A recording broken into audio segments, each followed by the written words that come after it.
Let me introduce myself briefly. I'm Michael Katza. I'm the president of Temple Torah Israel, and it's my pleasure to welcome all of you. Thank you very much for coming.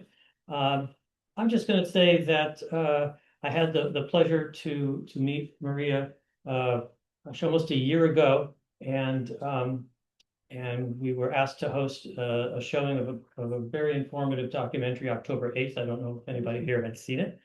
I think we were really privileged to be one of the sites in the state to show that.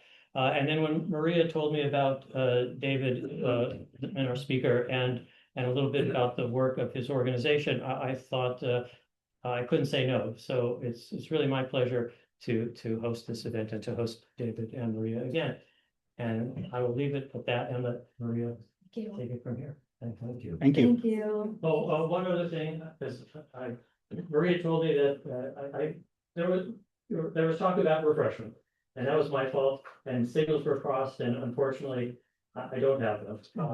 You can blame. No vodka. No vodka.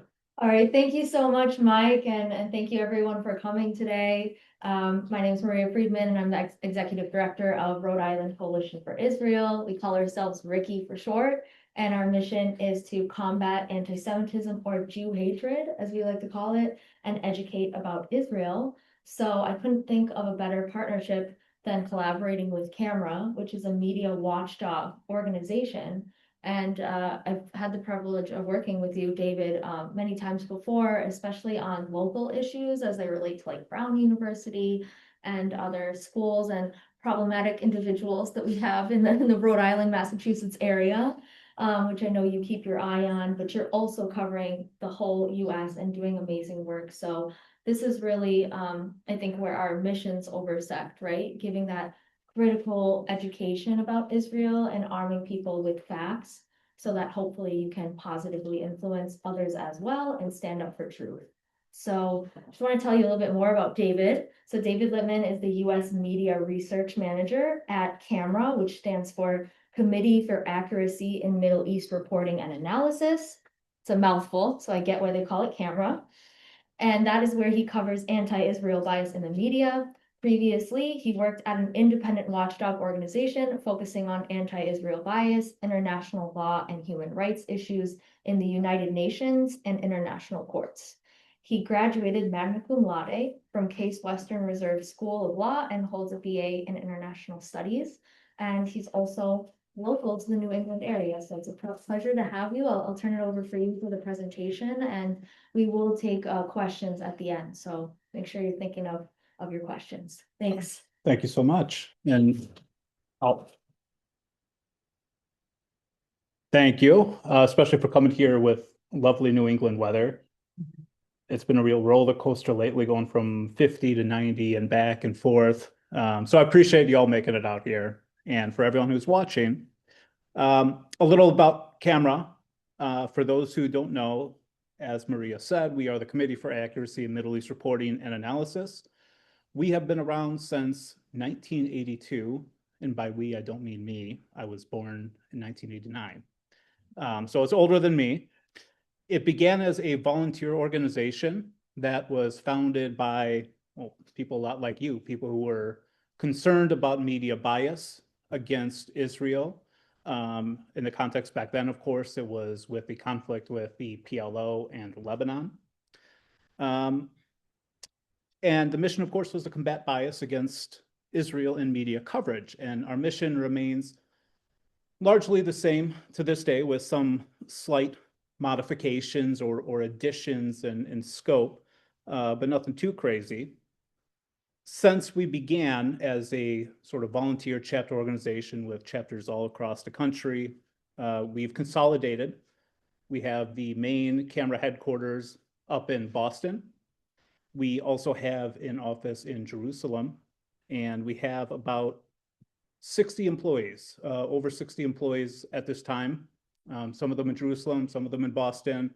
We also have staff around the country, some in California, New York, Florida, Chicago, Colorado, one even in Arizona. We also have some staff in the United Kingdom as well. We are a nonprofit organization, predominantly supported by individual donors. We do not, contrary to Twitter, take any money from any governments, whether it's Israel, the United States, Spain, Ireland. We're strictly nonpartisan. We do not take positions on any political issues. For example, we do not maintain any kind of position on whether there should be a two-state solution, for example. We call balls and strikes as we see them, regardless of who is making the error. So whether we're seeing a problematic statement or inaccurate statement, doesn't matter if they're Democrat, Republican, Likudnik, Meretznik, we're going to call it out. We're also not strictly a Jewish organization. We have among our staff, of course, Jews, but we also have Christians and Muslims. And while our work is relevant to and certainly has an important role in combating anti-Semitism, I believe that our best work is accomplished when we stay focused on our mission. And ours is to combat inaccurate reporting and analysis when it comes to Israel. To be clear, we do not believe in censorship. Our goal is not to shut down the New York Times or to get a journalist fired merely for writing something we disagree with. We believe that journalism plays a crucial role in democratic societies. What we recognize, however, is that the industry is broadly failing to uphold its mission and to fulfill its responsibilities as the journalistic industry. We don't want to see mainstream media disappear. We want to see them return to ethical and professional standards, and we want them to be reporting on the events of the world without the ideological filters that we see. So what exactly do we do to accomplish this mission? I'm first going to talk a little bit about one of the areas we expanded to, which is one of the ways that we've worked with Ricky, and that's to focus on education. Our first effort into addressing issues in education really came in the form of our Camera on Campus department. I don't know, have any of you heard of Camera on Campus? They've been around for quite a while now. And to vastly oversimplify and overgeneralize the work they work to support Zionist students on campus to get their voice heard, whether it's through speeches or events or through articles in student newspapers or local newspapers, even some national newspapers. We are also active in the K through 12 area. We have achieved quite a bit of success in the K through 12 field. Our in-depth research has been used in Congress and by local policymakers in making decisions about anti-Semitism and curriculum bias throughout the country. You may have recently come across a big report we did on the school district in Philadelphia, and I actually brought some copies of that report. If you would like to check it out, they're out on the table. And we employed a similar strategy, and again, this is how we worked mostly with Ricky when it came to, I'm sure, all the locals' favorite institution, Brown University. Many of you might be familiar with the kind of issues that we have seen come out of Brown University, and I'm not going to try to retell all of the scandals or problems that we have uncovered and others have uncovered at Brown University. But for a little bit of background for those who may not be familiar, in about 2023, CAMERA really began to focus on the Center for Middle East Studies at Brown University at the urging of an alumni or a Brown University alumni and CAMERA supporter, a guy by the name of Willis Goldsmith. And he pointed us to the Center for Middle East Studies and in particular to the Palestinian Studies Initiative that had come out of their Center for Middle East Studies. We also looked at the Choices curriculum program that was running out of Brown University's history department. And what the Choices curriculum program was doing was feeding inaccurate and biased curriculum to history classes in K-12 schools around the country. We've published several reports on our research into Brown University, whether the center or the choices curriculum. I put some of the covers here if you want to check them out. Otherwise, you can find them on our website, camera.org. But again, a little bit of a sample. We identified in our research, for example, that a central figure in these programs was a guy by the name of Bashar Dumani. And Dumani served as the interim president while he was working at Brown University. He was also serving as the interim president of a Palestinian university, Birzeit University, at a time when Hamas's student faction at this university saw unprecedented success and unprecedented reach.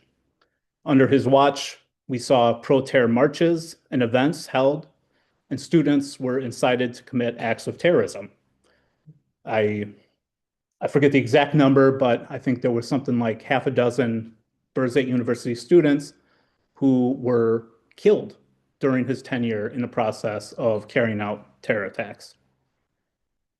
We found that under Dumani's leadership, the kind of extremism that was seen at Birzeit University was being imported into Brown University itself. And Dumani wasn't particularly subtle about any of this. We have a video of him explaining, for example, that his idea of educating on the Israeli-Palestinian conflict is to immediately discount any concept that isn't predicated on the existence of Israeli evil.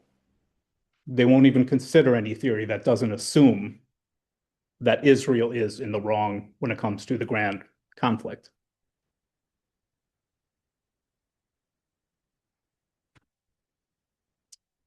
We also identified a number of ways in which this kind of extremism was being distilled. It wasn't just, everyone wonders how much of an effect do professors have on the students.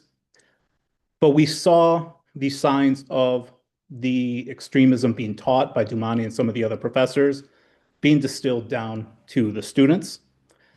And one of the consequences of the kind of pseudo-intellectual extremism that we were seeing could be seen in the quality of arguments that came with the divestment proposal. I don't know how many of you followed that issue at Brown University.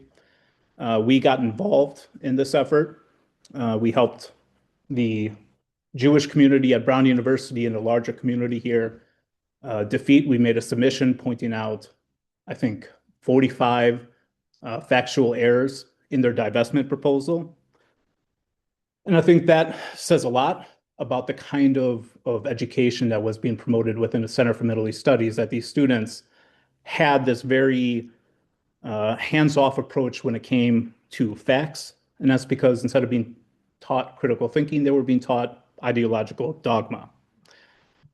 We ended up sharing our work with federal investigators and with several federal agencies, which we know played a key role in initiating the probe that ended up happening at Brown University and led to the temporary suspension of some of the funding for Brown University. And if you want to talk more about Brown University, I don't want to belabor the point. Happy to talk about it during Q&A, but I'd also encourage reading those reports. It took a lot of time to write. So it'd be nice to know they're getting read. Okay, so I'll return to Camera's bread and butter, which is our media work. And I'll begin by giving a little bit of a note on breadth. While Camera initially stood for the Committee for Accuracy on Middle East Reporting in America, we have long since expanded our focus well beyond just the United States. We have researchers covering media outlets in multiple languages around the world. We have researchers covering English, Spanish, Arabic, and even Hebrew language media. You won't be surprised that most of the Hebrew is Haaretz. Our English language coverage includes both US and UK media outlets. And we focus primarily on mainstream media outlets. We're not going to bother with Al Jazeera or Middle East Eye. It's a bit of a fruitless endeavor to try and change the propaganda arms of an oil-rich authoritarian regime. They don't even care about maintaining an appearance. And to be impactful, we want to make sure that we're spending our time and our resources where we can actually make a difference. So what do we do to promote accurate coverage at these mainstream media outlets? Well, I'm obviously not going to share every tactic in our playbook, not just because I don't want to give any ideas to anyone from the other side that might come across this recording, but also we've done a wide variety of tactics in our 44-year history. But I will go over some of our dominant ones or most common ones. And the one that Camera's probably best known for is getting corrections. Our researchers monitor major outlets, and we watch for any kind of inaccurate statements, any kind of inaccurate claims. We also receive every year hundreds, if not thousands, of tips from supporters who help us keep up with the media onslaught. There's a lot of media outlets, and even with 60 plus employees, it's a lot to keep up with. When a candidate for a correction request is identified, we communicate directly with the outlet, whether the editor, the journalist who wrote it, or in some cases, even the executives at the outlet. And each year we successfully request hundreds of corrections or receive hundreds of corrections. You can see in the infographic last year, we got 793 corrections, which was a record, I believe. Now, I'll preempt the question I inevitably hear, which is, do corrections actually make a difference? Won't most people never actually read the correction? And it's a valid question, because yes, any correction is rarely going to get the amount of attention that the original error received. But many will read the correction, and getting the truth to some is better than none. We can write the truth all we want on our own websites, on our own social media blogs or accounts and blogs, but our audience is inevitably going to be different than their audience, and we want to reach people in their audience. But more importantly, correction requests are not purely reactive. In fact, one of the main positive effects we see with correction requests is in their preemptive effect. Credible media outlets, the ones we deal with, not Al Jazeera, seek to maintain an image of professionalism. And once a valid correction request is received, they will make sure, if they have professional editors, that they're not going to make that same mistake again. And that means the next article is not going to make that mistake. But even if you have a media outlet or an editor or a journalist who doesn't really care to maintain their professionalism or the reputation, they still have egos. And believe me when I say that it is very embarrassing for these journalists to get called out when they make mistakes. And that means the next time it comes around, even if they reject our original correction request, they're going to hesitate. They're going to think twice before they repeat that mistake. And that is one of the ways in which these corrections have a very positive effect in a preemptive, forward-looking way. Another tactic is quite simply naming and shaming. And while this may be a controversial opinion, I think journalists are human too. They have egos and reputations to uphold, and exposing their bad journalism doesn't just inform the public, it also puts pressure on those journalists and on those editors. We let them know that their bad journalism is not going to go completely unanswered.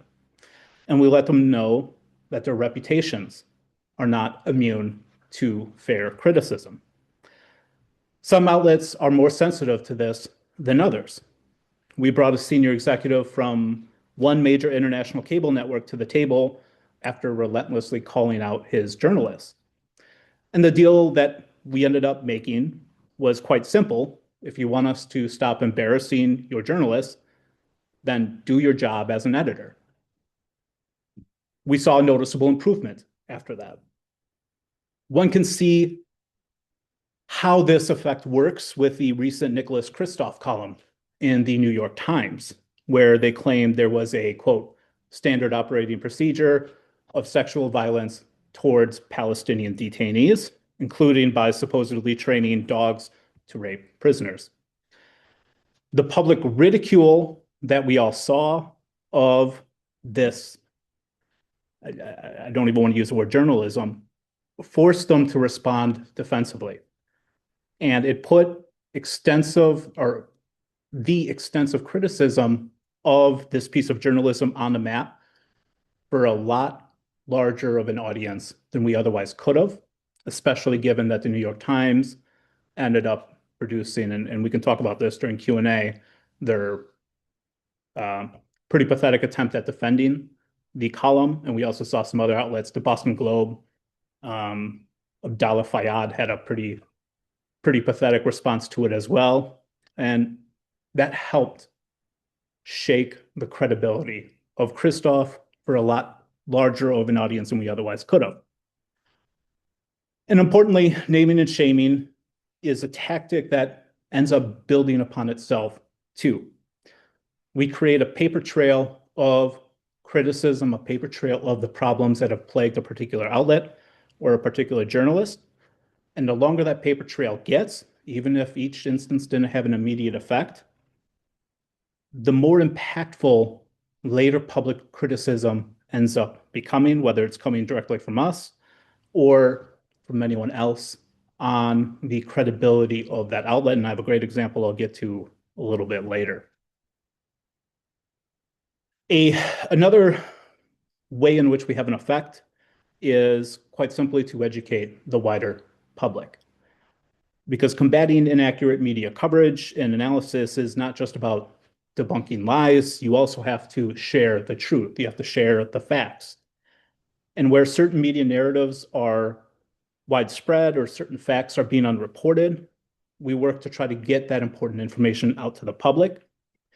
And in this regard, actually, I'll make a special shout out to one of our newer researchers, a guy by the name of Shay Katiri, who actually was born and raised in Iran.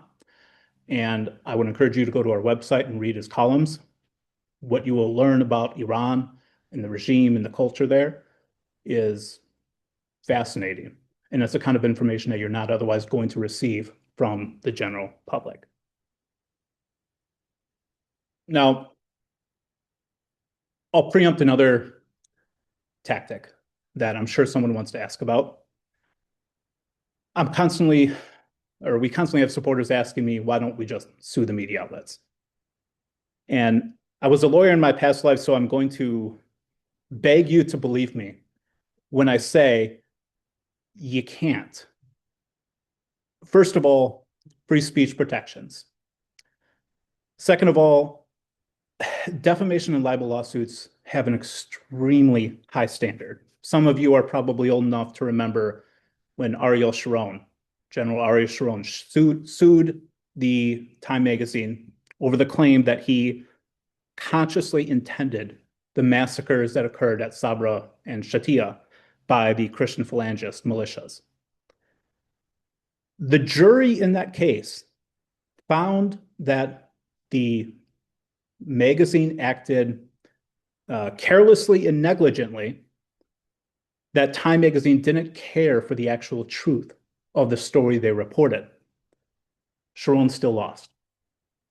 It is a very difficult standard, and with the news of the Israeli government saying we're going to sue the New York Times over the Kristof article, defamation, you can't defame a government. It's legally, it's not something you can do. I've seen people make various arguments how they could get away with it. I don't buy it. And while I appreciate all of our supporters that are constantly emailing us to tell me to sue, I assure you, if we could, we would have bankrupted the media industry a long time ago. There's some exceptions of various legal theories I've heard over the years, fiduciary duties or anti-terrorism laws, but I haven't seen those succeed, and those are very different than just bad reporting. Those have to do with some other legal wrong. Okay, so the next obvious question is, does what we do actually work? And I'd be fired if I said no, but also I believe yes. In some ways, it is very easily quantifiable. Here you can see the number of corrections we secure. And I could give a lot of examples of successes we've had in specific situations throughout the years, but I want to give one that's one of my favorites, and that's that in 2018, my boss, the research director at Camera, Tamar Sternthal, sent an email to AP, Associated Press, about a local stringer in Gaza that they were using in their coverage of I think back then it was what the border riots on the wall, the Great March of Return. We warned them that this particular stringer was connected to Hamas. Here you can see some internal emails that we got from the Associated Press talking about Tamar's email to them. It actually goes bottom up, and these are just a couple of emails from a whole slew of ones we got. And there's much more context I could share, but to keep things short, I'll just highlight two things. In the bottom email, which again chronologically came first, you can see that was an email from the author of the article, the reporter, saying, "What's Camera's problem?" And the top email from his editor a few minutes later, you can see his editor's response saying that he should not be treating someone from a Hamas institution, Al-Quds in this case, as an independent journalist.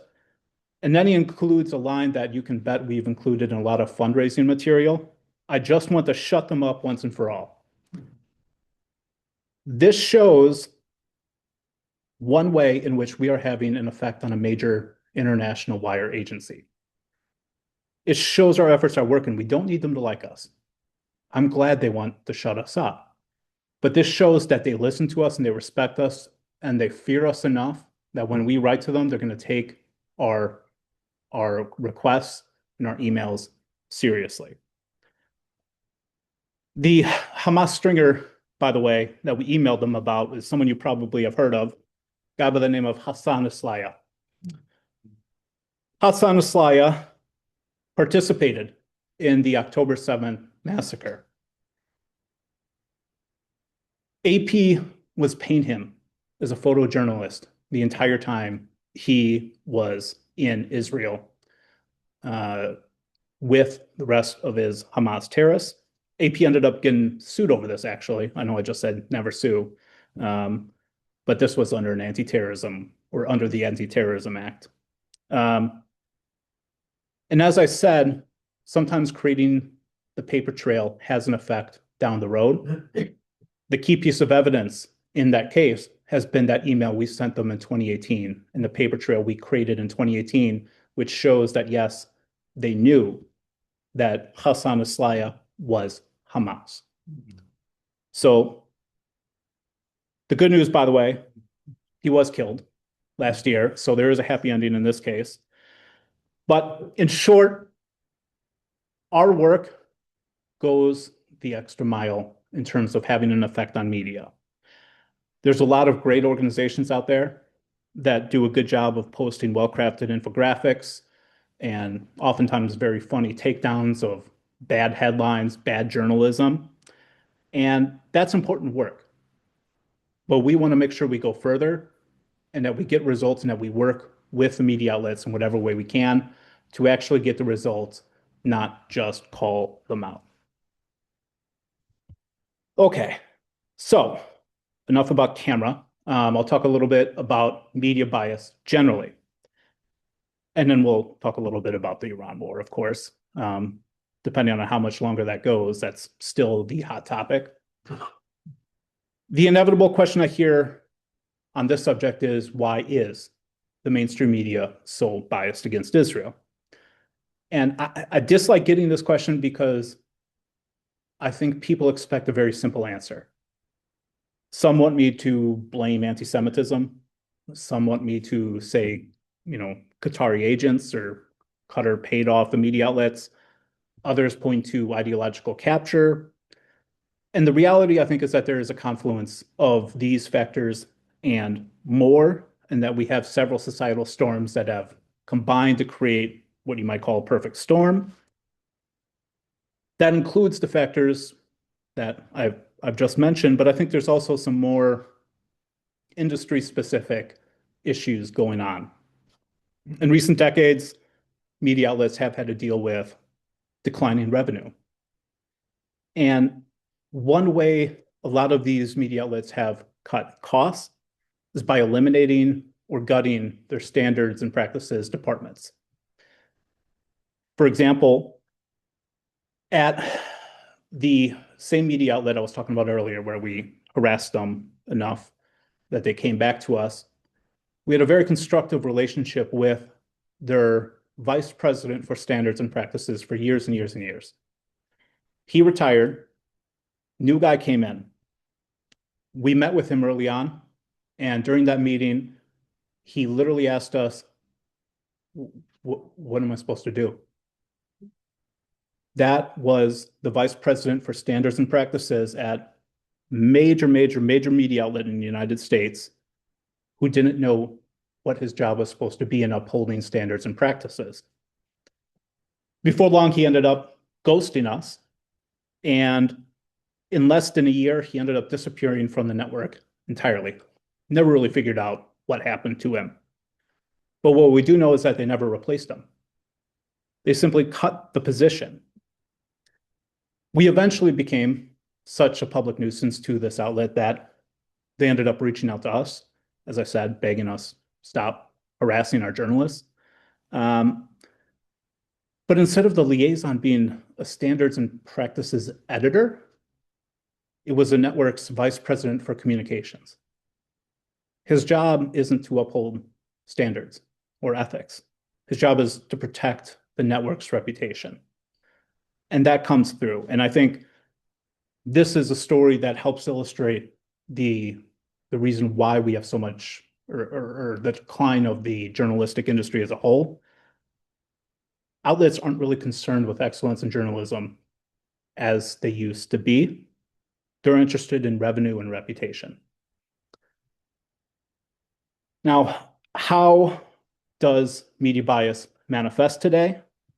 I'm going to go through a handful of ways and give some examples of the kind of media bias we regularly see. And then we'll talk a little bit about Iran too. So perhaps the most pernicious and common form of media bias that we see in our work is narrative crafting, which is, to put simply, when we see journalists connecting facts, whether real or imagined, into a slanted narrative story. And crafting a narrative, it's one of those things where it isn't inherently wrong, right? You need a narrative to create a compelling story, and journalists are writing stories. But it can also be used to truly distort the picture in one direction. There's a good example I like to always return to, which is from a CNN story in June 2023. And I noticed that CNN was harping on this idea in article after article after article that settler violence was exploding in the West Bank. And on top of that, they were trying to time this alleged spike in settler violence to the new Israeli government that had taken power. To be clear, I'm not defending this government. This is just a fact. Sometimes I need to clarify that. People yell at me. The problem with this narrative is that it was completely false. When I actually combed through the data, something a real journalist should have done, the reality looked very different in two important ways. First, while there had indeed been a growth in settler violence, there had been a far more dramatic and earlier spike in Palestinian violence in Judea and Samaria, otherwise known as the West Bank.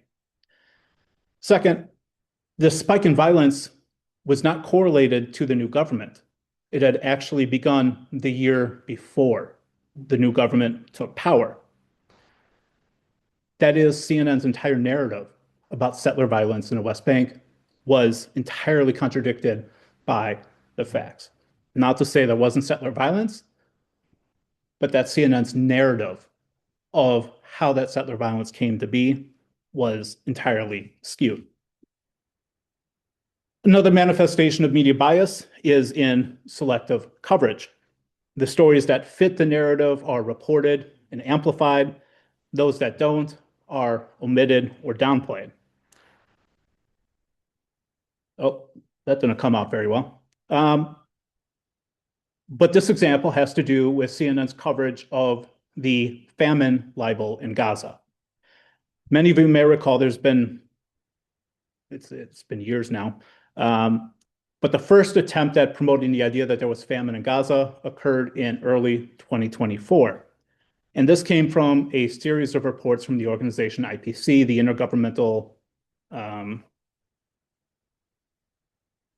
forget what it stands for, IPC. You can look it up. You'll know what I'm talking about. You had the first report, which came out in March of 2024, which claimed that, quote, famine is now projected and imminent.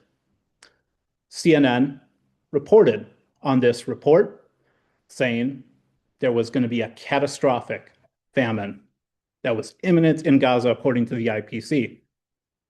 A second report came on May 31st. This one claimed that it is, quote, it is possible, if not likely, that all three IPC thresholds for famine were met or surpassed. Famine is already happening. And of course, CNN reported on this on June 5th. What CNN didn't report was a third report that came from the IPC on June 4th. And this report repudiated the previous two reports. And it pointed out that the May 31st report was using incomplete data, and that if it included all of the private and commercial deliveries of food into Gaza, there was no famine. The amount of food coming into the territory was far and away enough to meet the needs of people in Gaza. CNN never reported on this third IPC report. And that is so, even though, if you can see those dates, CNN reported on the second report the day after the third report came. In other words, they promoted the idea that famine was already likely to be happening the day after the same organization said no, that data was false. A related issue is what you might call selective investigative journalism. Reporters demonstrate a zeal for uncovering only some of the facts, but not all of the facts. And a good example of this is, again, from CNN. I promise I don't hate CNN in particular. I just used to focus on CNN. So a lot of my examples that I have at the top of my head, CNN's bad, but there's others too. This was a February 2024 report or story from CNN, which covered the deaths of several family members in a strike on supposedly on an annex of a warehouse along Salah al-Din Street in Gaza. One night, the CNN story goes, the IDF just bombed the warehouse for no real reason. There was no fighting. There were no Hamas soldiers in the area, said all the witnesses that CNN interviewed. All 10 of these authors you can see on your screen took the witnesses for their word. But here's the problem. This is a map of the area. And I know it might look a little bit small. The green rectangle shows where the warehouse was. The red shows the known location of Hamas tunnels and weapon manufacturing sites. The warehouse sat on top of a miles-long string of weapon manufacturing sites and tunnels that was uncovered by the IDF I think in December 2023, just a couple months earlier. Fun fact, the Red Square directly north of the warehouse in Green, highly rated barbecue restaurant, weapon manufacturing site right underneath that. The contradictory evidence, though, for this idea that there was no Hamas in the area, even though you had these Hamas sites, known Hamas sites at the time of this report, by the way, goes beyond. On the exact same night that this warehouse annex was supposedly hit, you had multiple Palestinian media outlets and Hamas itself reporting on battles in this immediate area between Hamas and the IDF. Hamas was on Telegram, for example, boasting of supposedly destroying Israeli tanks right in that area. It took me less than 5 minutes to find these reports. There's even an interesting little detail in the CNN report itself that none of the journalists thought to look into a little bit more. According to one of the surviving family members, there were 2 young men in the annex that were shot shortly before the warehouse was bombed. And indeed, if you look at footage from the aftermath, there are 2 military-aged males lying dead in what was the annex. It's never explained who these 2 military-aged men were staying in an annex with a family when they said nothing about other people in the room. They also, by the way, never asked what was, I don't know if you can really see this. On the top of the green square, there's a tiny little blue square. That's the annex. The green is a warehouse. They never actually looked into what was happening in the warehouse itself. And it was the warehouse that was bombed, not the annex. So basic questions that were never looked into by this report of 10 CNN journalists. Another way in which bias manifests, of course, is in material omissions. And what we often find is that news articles are working like a prosecuting attorney, in which they're telling you the inculpatory facts, they're not telling you the exculpatory facts. Again, we'll take another CNN example. There was a narrative that we saw coming from CNN about the IDF using 2,000-pound bombs in a supposedly indiscriminate way in Gaza. And in this article, we saw that CNN claimed they had identified hundreds of craters consistent with 2,000-pound bombs, and that these bombs were, quote, capable of killing or wounding people more than 1,000 feet away. But in a tiny little caption, they included one important detail that they never explained the significance of. The craters they identified were consistent with underground explosions, not above ground explosions. Now, why is this detail so important?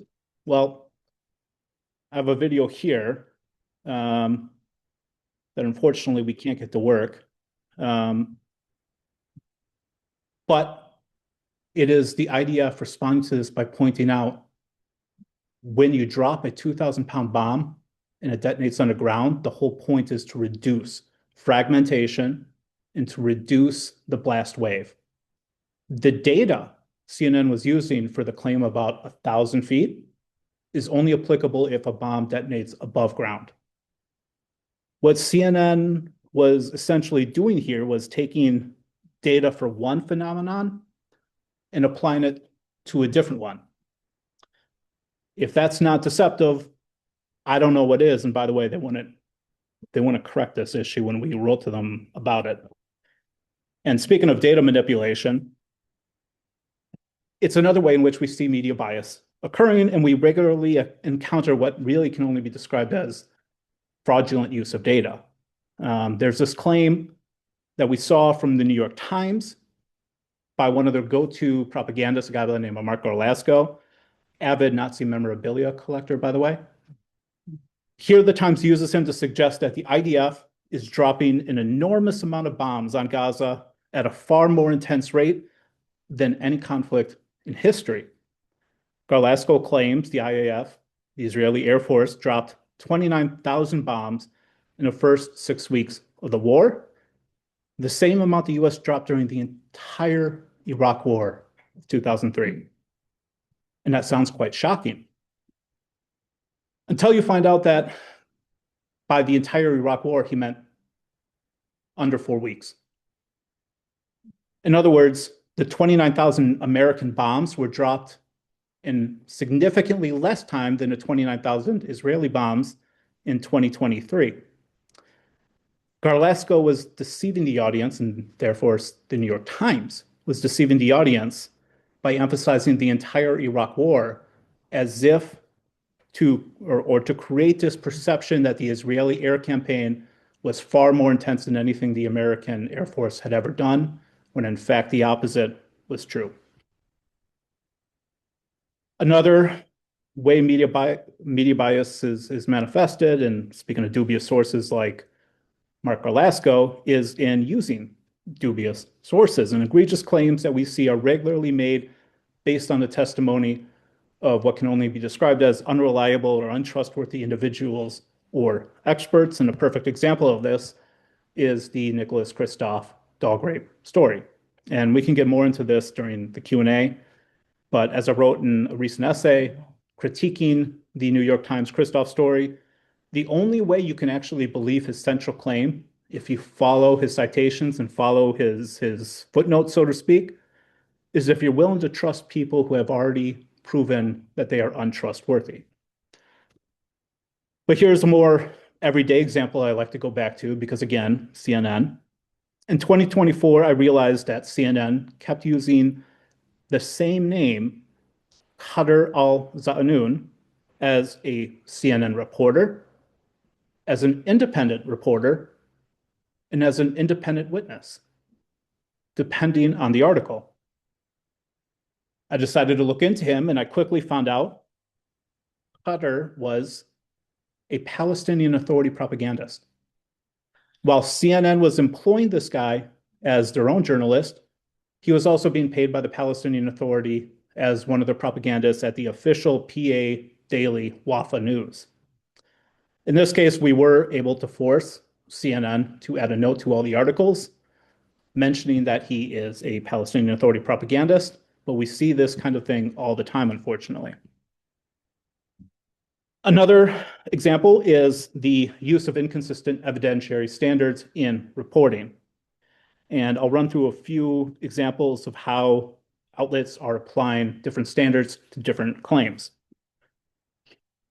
This Reuters human interest piece, in which a mother talks of her hope for the return of her imprisoned son, it claims that the man her son murdered was a Mossad agent.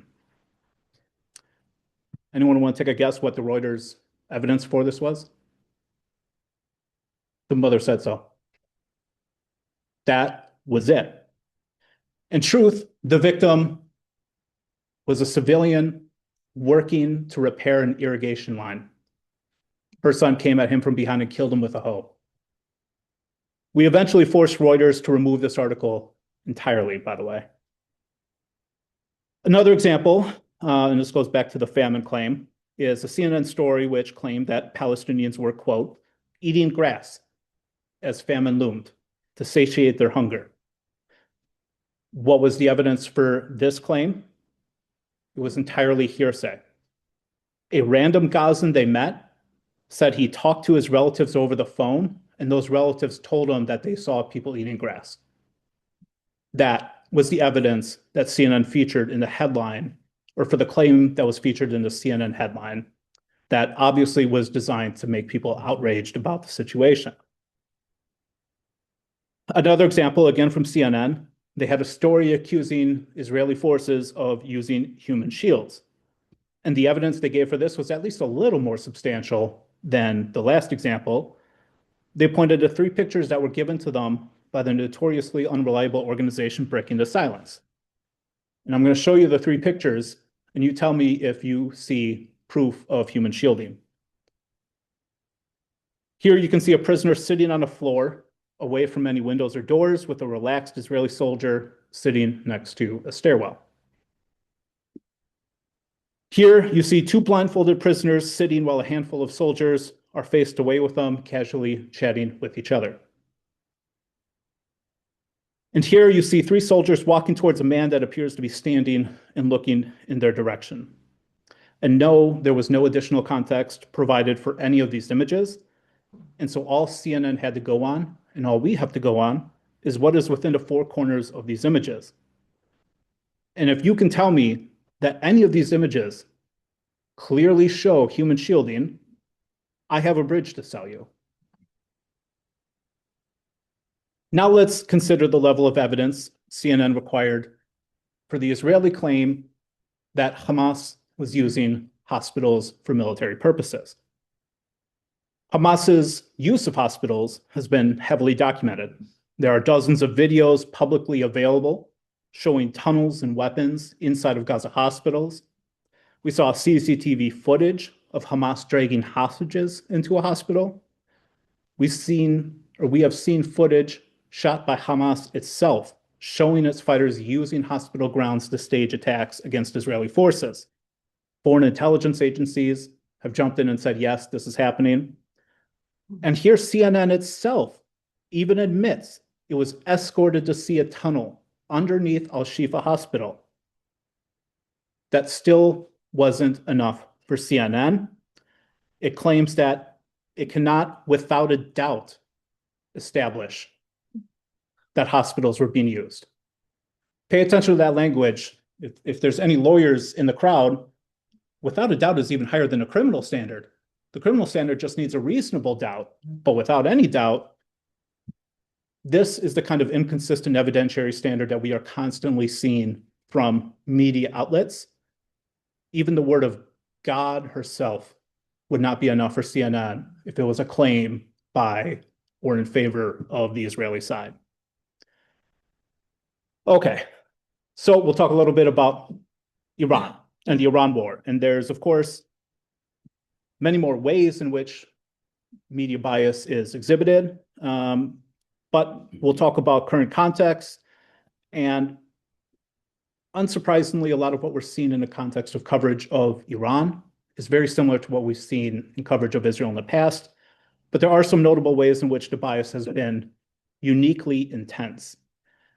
And one of those ways is that there has been the introduction of a bit of an unusual ideological element.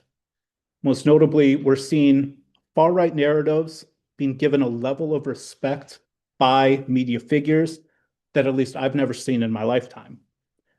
And this is not to say that there aren't far-left narratives against Jews in Israel and the media. Of course there are. But they are increasingly sharing space and even talking points with far-right anti-Semitic narratives. For example, the narrative that Israel controls the US government and forced us into a war with Iran has been a heavy feature in a lot of mainstream media outlets. Outlets like NBC, CNN, and Washington Post jumped on Joe Kent's resignation, hyping the conspiracy theorist claims while omitting his very colorful history. Tucker Carlson, the far-right pro-Qatari ideologue, has predictably hyped this narrative, but less predictably has been the friendly coverage of Tucker Carlson's conspiracy by the New York Times. And we've seen the exact same narrative in other mainstream media outlets like Rachel Maddow at MS Now, or even in major newspapers in the United Kingdom like The Telegraph. We're also seeing the growth of the use of anonymous sources, leaks from random officials. Oftentimes we see weasel wording like a person familiar with a situation, whatever that is supposed to mean. The reliance on leaks or anonymous officials, it's been a growing scourge of the media landscape, but we've really seen it take off in the context of Israel and the Iran war. And journalists are unfortunately increasingly allowing themselves to be the useful idiots, to put it bluntly, for the different factions inside of the government who want to make one point or another in get the public on their side one way or another to help win their internal battles. Other features, themes, and narratives that we have seen for the conflict are a little bit more familiar. However, we have seen, in the same way that media outlets used Hamas talking points and Hamas propaganda, we've seen the same breathless repetition of Iranian and Hezbollah and even Houthi propaganda talking points.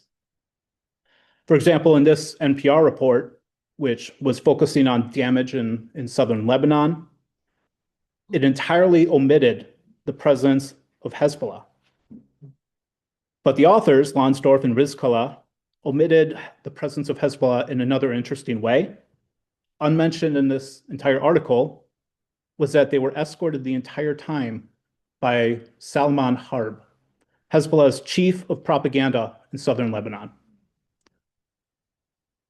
We've seen other major media outlets take demonstrably false claims by Iran or its proxy network for face value.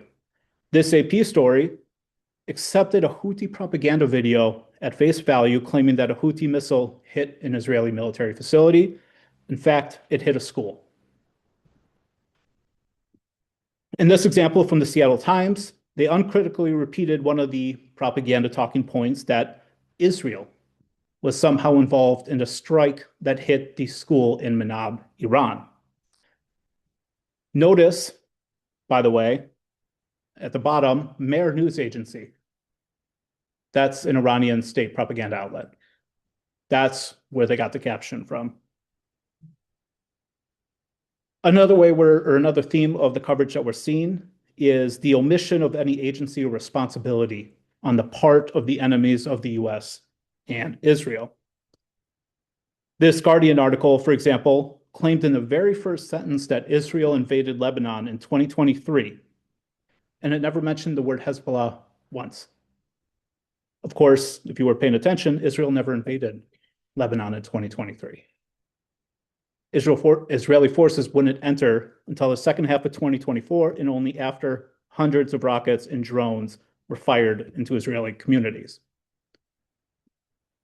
Back to NPR, we have this story by Layla Fadel, who attempted to explain the IRGC, the Islamic Revolutionary Guard Corps, without mentioning the words terrorism, Syria, Yemen, Houthis, Hamas, or Hezbollah even once.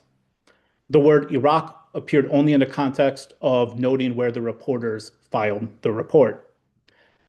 It would be like trying to explain Russia's Wagner Group without ever mentioning the words Ukraine or Africa.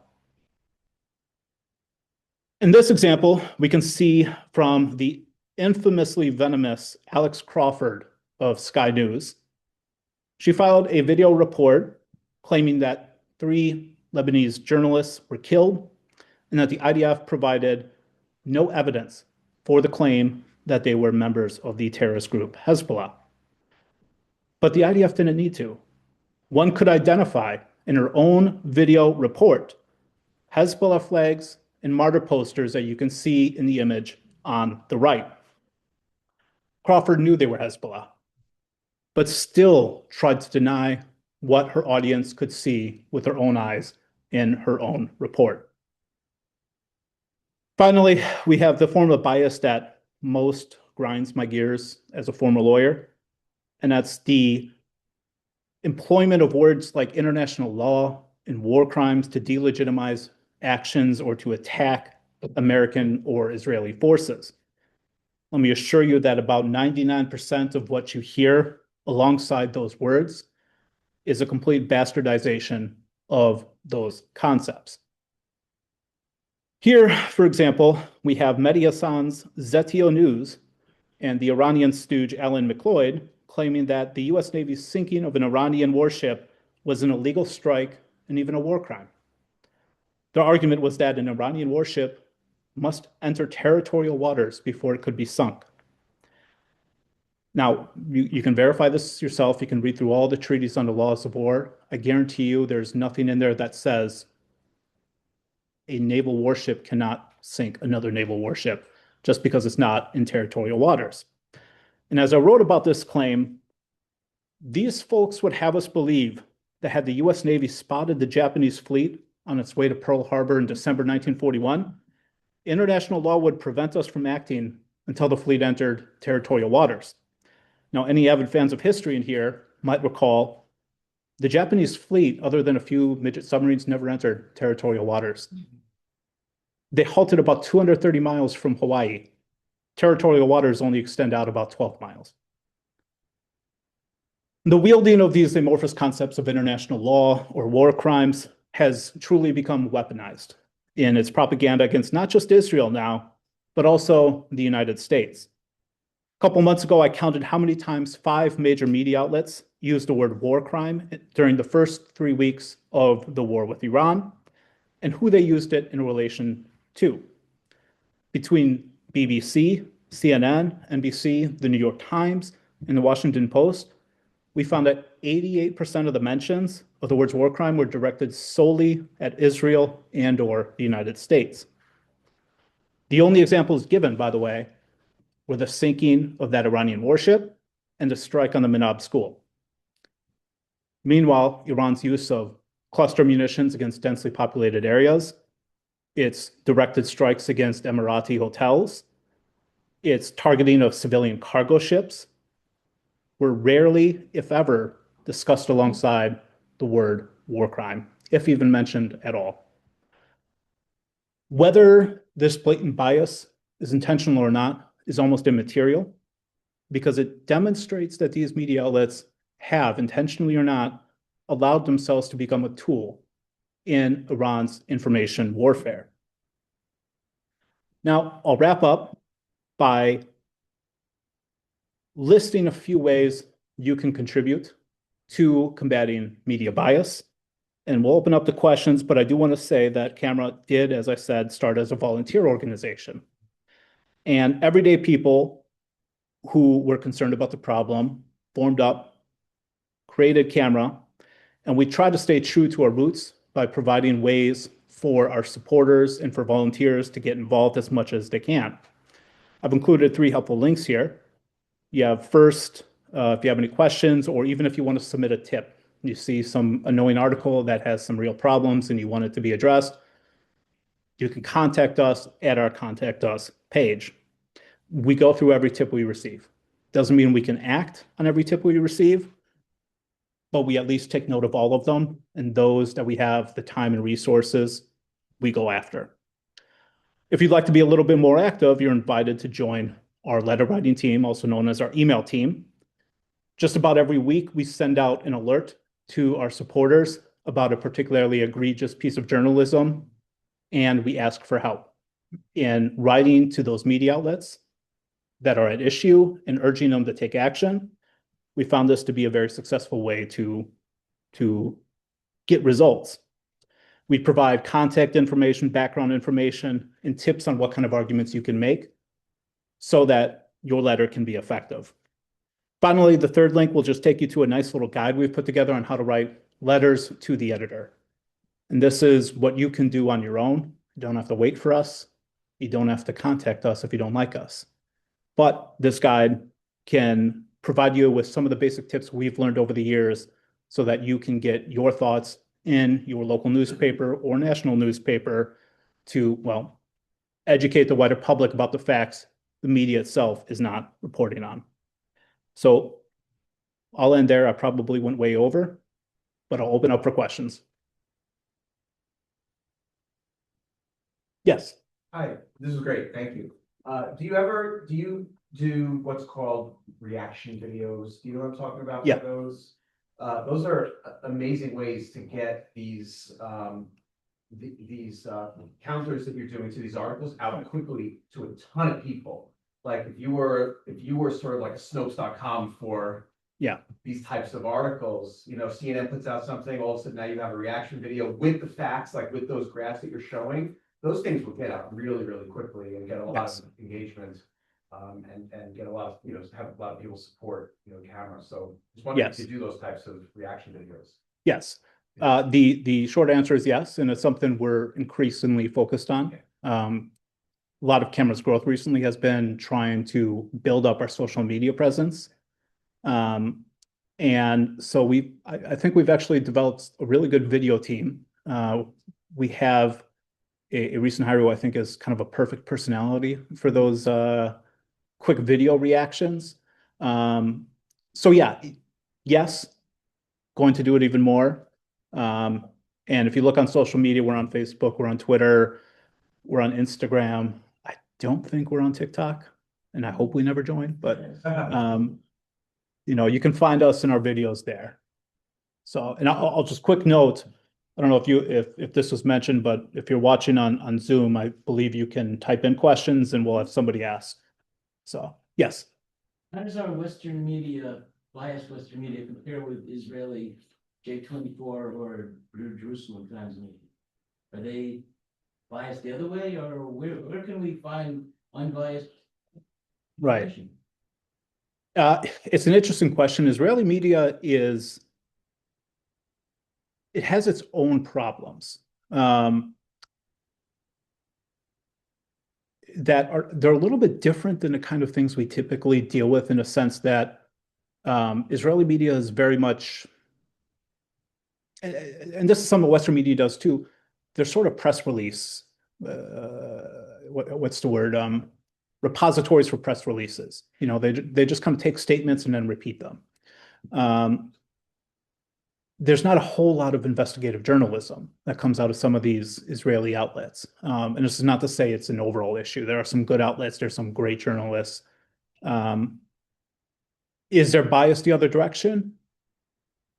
Depends on the outlet. I think if there's one thing that could be said about Israeli society, is that they're their own harshest critics. And so I don't think it's quite as big of a problem as some people might think. Read Times of Israel, and it's 50% of the breaking news updates I get on my phone are the government's leading Israel to extinction or something like that. We do still go after Israeli outlets, not just Haaretz, which, granted, they deserve a lot of the attention they get. But we've gotten corrections at places like Jerusalem Post, the Times of Israel. Are we going to go after pro-Israel media bias? No, it's not really our mission. I don't see it as a big issue. We're an explicitly Zionist organization, after all. That's not to say we don't deal with facts. And this is a question I often get of, well, how can you claim to be objective and focused on facts if you're openly biased in favor of Israel? Well, yeah, I'm not going to hide the fact that I'm Zionist or that I'm pro-Israel, but if you want to have an effect on mainstream media outlets, you can't just go to them and say, well, this makes Israel look bad, you got to change it. You have to go to them with objective facts and with codes of ethics for journalism and professional standards, and speak to them in that language. And so that is our main focus. Does that answer your question? Okay. Yeah. A question from the chat, Fred Standill. How would you characterize the media's coverage or lack thereof of the very recent 300-page report issued by the Civil Commission? And maybe just explain what that is for people who don't know. Right. So on the same day that Nicholas Kristof's New York Times story on the standard operating procedure of sexual violence by Israelis against Palestinian detainees, there was a report released by the Israeli Civil Commission, which is it's not a governmental organization, by the way. It's a private commission, and the report thoroughly details the use of sexual violence against Israelis on October 7th. It provides in almost excruciating detail its methodology, the standards they used, why they made certain decisions. And that's the hallmark of a professional report. You're always going to have to trust in the people giving you information. But the more they can tell you about how they went about the process, and the more you can go and double check the work, you can verify it by providing the methodology and whatever information you can, the more credible it is. And on that count, the Civil Commission report was fantastic. And I encourage everyone to read it, but it's not a fun read. The New York Times was aware that this report was coming out.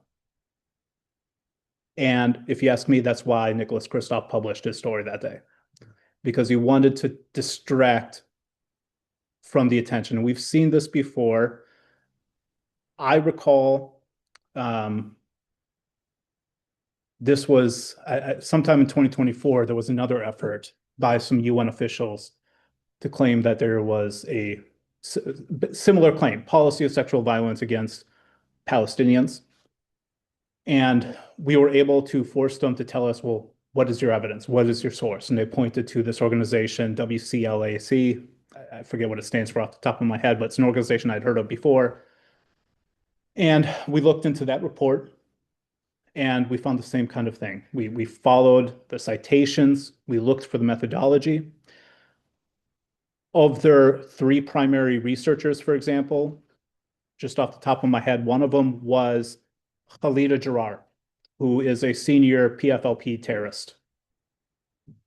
Another was affiliated with I'm trying to remember exactly, the Women's Technical Affair Committee, basically another PFLP institution. Those were the researchers we were told that we had to take their word that what they had found was evidence of, they didn't provide names, they didn't provide dates, anything like that. But if you read the report, they weren't coy about what the purpose of this was. They wanted the United Nations, there's a particular position that focuses on the use of sexual violence in war. They wanted the UN to change that person's mandate so that it would include these allegations of sexual violence that they alleged by Israelis, so as to take away from the attention that was being given to what happened on October 7th. The allegations, by the way, they included, just like Kristof, 14 specific people.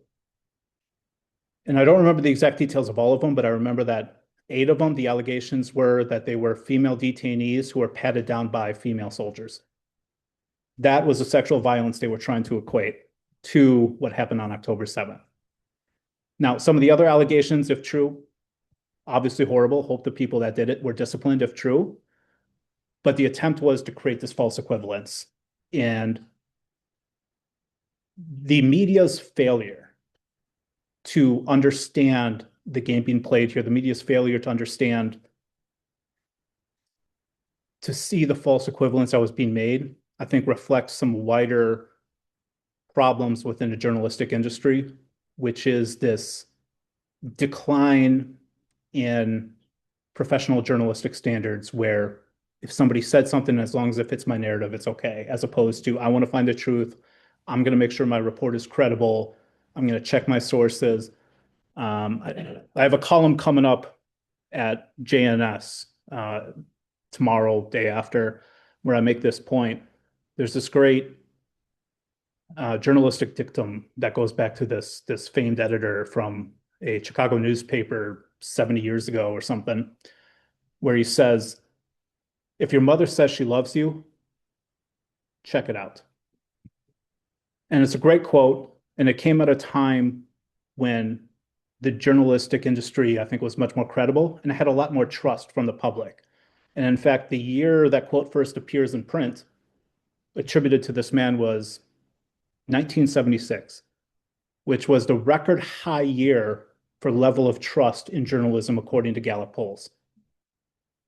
2025 was the record low. And I think it's a reflection of the fact that people don't want to check sources anymore. They don't want to check out the claim to see if it's true. They just want to, They just want to believe their mother loves them. Although, as I point out in the article too, in the case of Nicholas Kristof, basically what they're asking us is not to trust in a mother's love, but to trust in the wicked stepmother's love. And yeah, that's where we're at with the media industry. Yeah. The naming and shaming. Yeah. That, it seems like that what credible sources want, New York Times, maybe CNN, I don't know, but New York Times likes to think of themselves as the leaders in the world, and everyone else seems to fall in line, it seems like.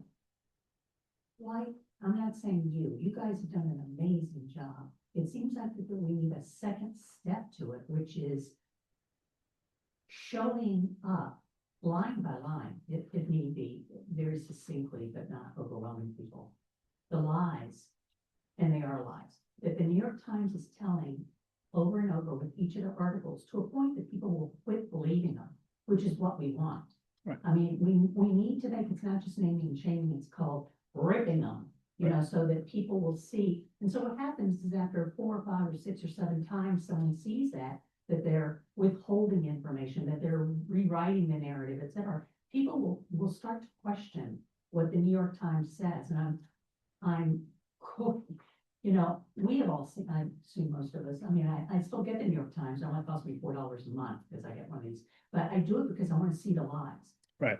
But even my brother, who's highly educated and, you know, a smart guy, he was busy saying, well, the New York Times said, I was trying to tell him about what, well, the New York Times, Daniel, what is wrong with you?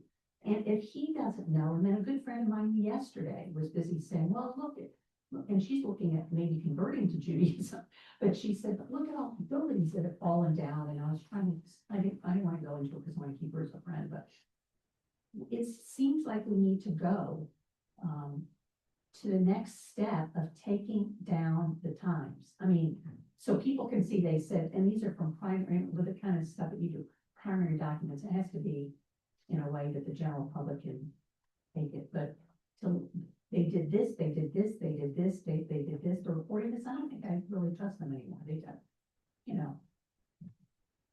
I'm interested in that, the next level, not with you guys, I don't think, I mean, you've done, and your work would be critical for this. Wrap it up and just say to a question or just let you respond to that. Okay. What you're saying is it's something we realize is a dynamic that you and personally I believe one of the best ways to go after these outlets is to, quite frankly, discredit them on a basis of the lack of credibility, the lack of professionalism. We've done these kind of comprehensive reviews of media outlets, including the New York Times. We did what's the term for it? A monograph about the New York Times some years ago. This was before I joined Cameron, I think maybe 7, 8 years ago. And it had a powerful effect.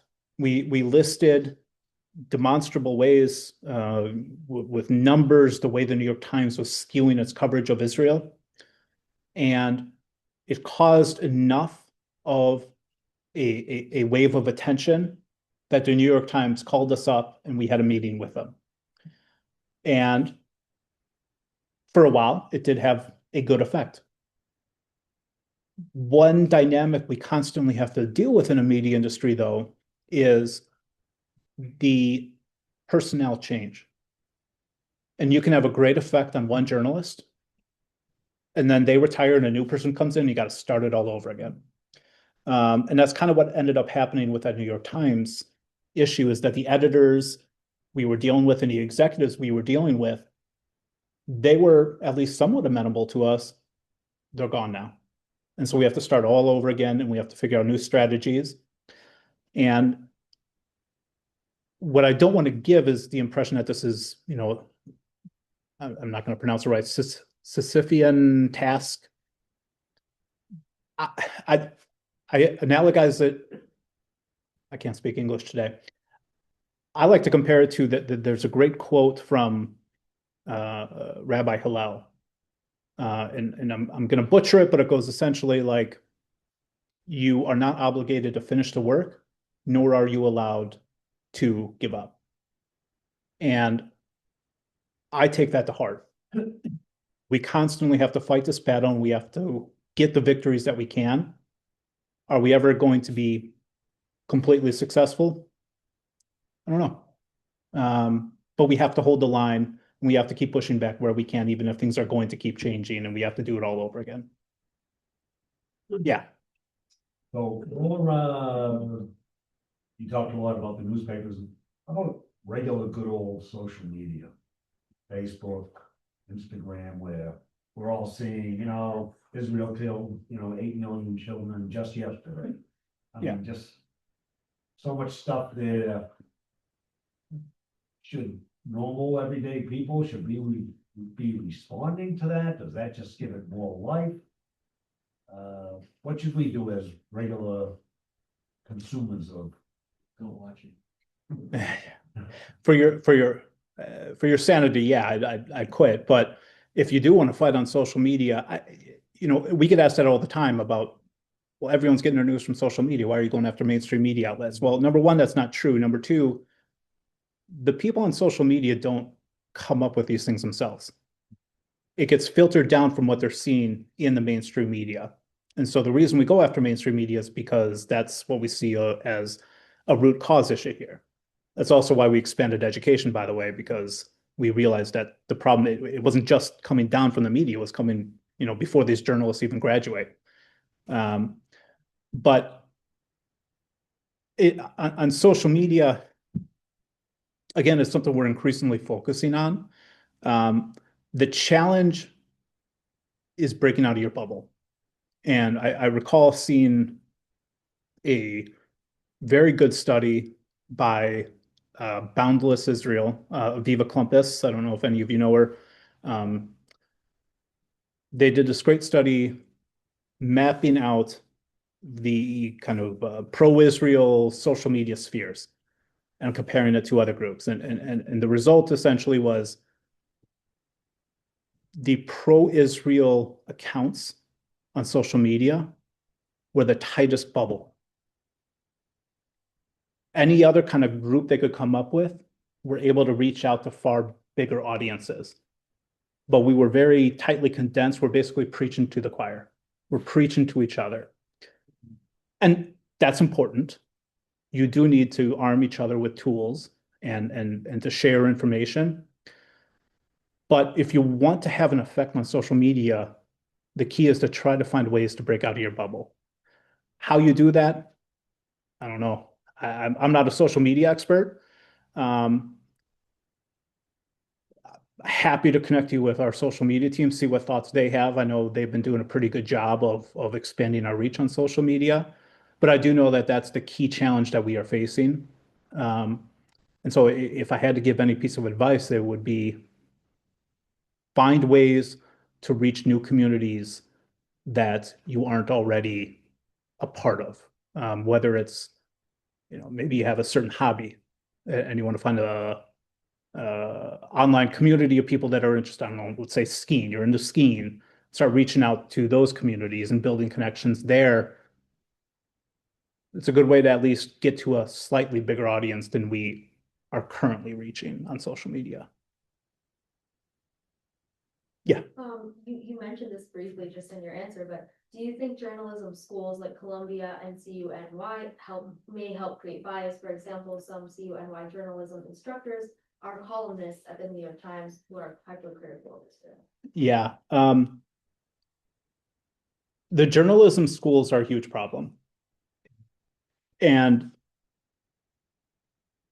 the problems that we see at these journalism schools are in many ways the same kind of problems we've seen at, Brown University Center for Middle East Studies. And this could be a whole webinar in and of itself to talk about how academia has changed in terms of the principles that guide its education.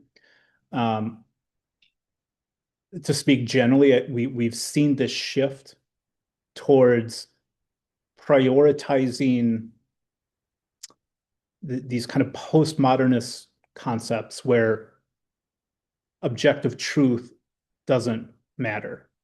And we see that in, manifesting both in, Brown University, the Center for Middle East Studies, with the way Dumani himself was saying, we're not even going to entertain any concept unless it agrees with my pre-established belief that Israel is the ultimate evil. But we've seen that manifest in the media too. I recall watching, so in my previous life, as you mentioned, I did some UN Watchdog work. And there's this body in the United Nations called the Department on Palestinian Affairs, if I'm getting it right. Their whole mandate is to promote the Palestinian media narrative. And they had this conference where they brought in some journalists. And I remember one of them talking about how he taught his students to engage in good journalism. And basically his conception was, well, I was writing this story about this case against a Palestinian prisoner, and well, I couldn't get the Israeli attorneys to give me any comment, so I just wrote what I pretended that they would say.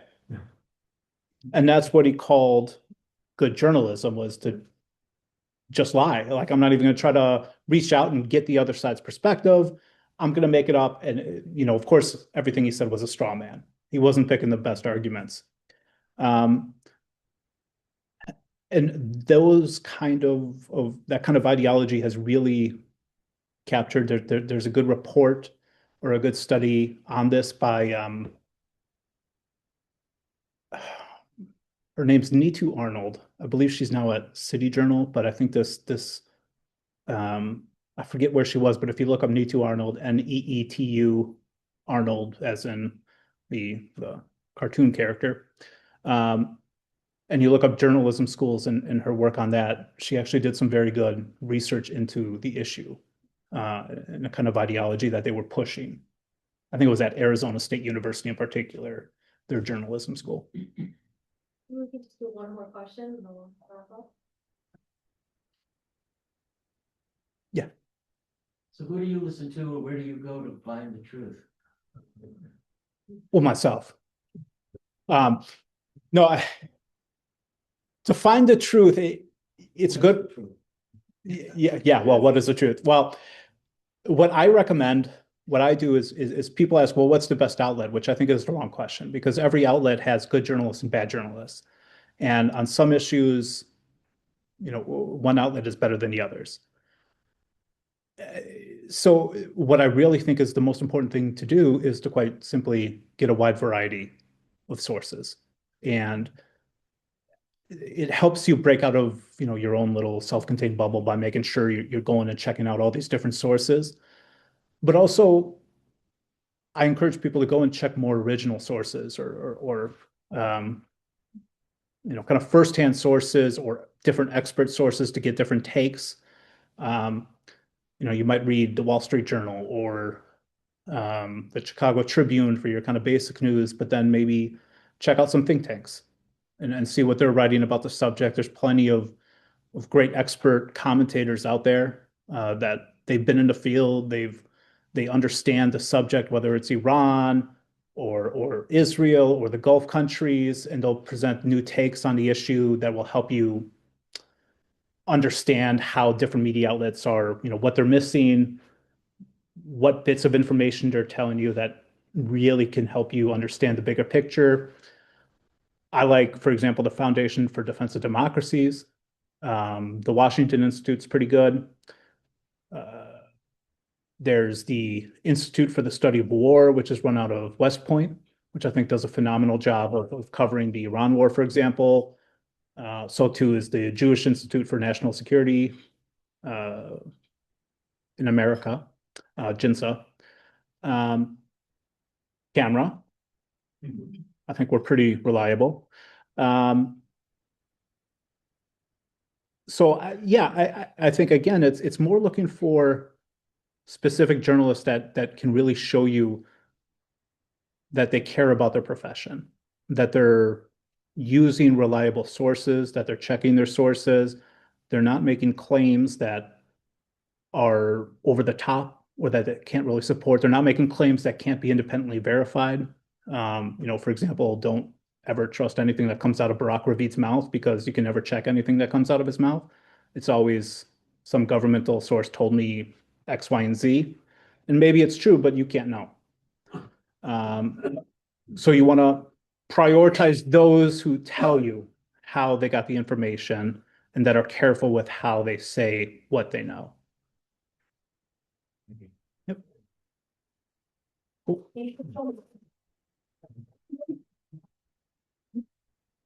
Everybody, make sure to take some of the pamphlets on the table, and David left some of the parts from camera too. This is So great. thank you guys. Thank you. So is Rachel Maddow any better on her new platform than she was before? You